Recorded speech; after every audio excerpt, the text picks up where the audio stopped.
Épisode 14. Crédit social écossais contre crédit social chinois. On suppose souvent que le crédit social fait exclusivement référence au système totalitaire de récompenses et de punitions récemment instauré par le gouvernement chinois, mais cette supposition est fausse. En réalité, le crédit social d'origine était un ensemble d'idées philosophiques, économiques, politiques et historiques développées par l'ingénieur britannique, le Major Clifford Hugh Douglas. C.H. Douglas a commencé à écrire sur les thèmes du crédit social en 1917 et a continué jusqu'à sa mort en 1952.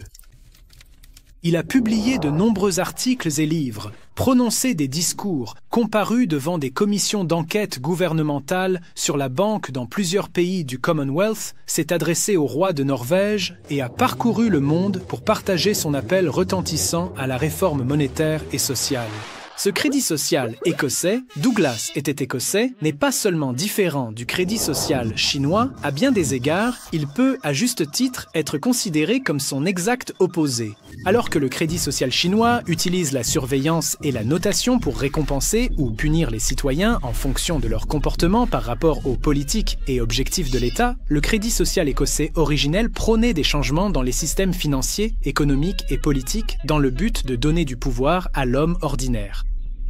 Les citoyens devaient effectivement sanctionner les entreprises, les gouvernements et les autorités en général afin que les écarts par rapport au bien commun puissent être punis et que la société ait les meilleures chances d'être préservée de la corruption.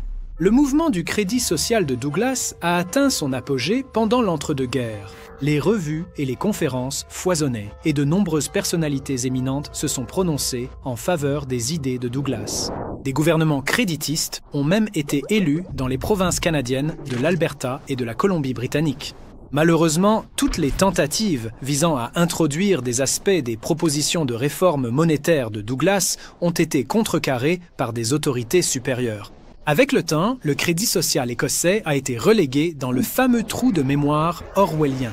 À tel point que si vous mentionniez aujourd'hui les mots « crédit social » à une personne de moins de 60 ans vivant au Canada, elle ne reconnaîtrait probablement pas le terme ou le confondrait avec le système chinois. Cette série de vidéos a été préparée afin de contribuer à redécouvrir le génie de Douglas et à réhabiliter ses analyses et propositions.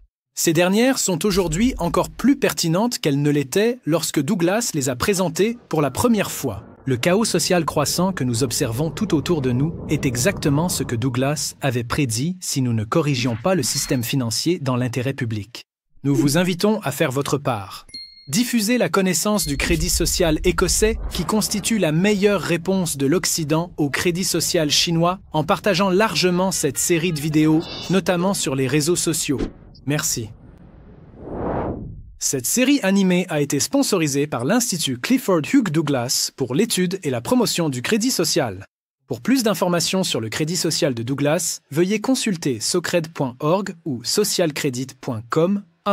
N'oubliez pas d'aimer cette vidéo et abonnez-vous à notre chaîne.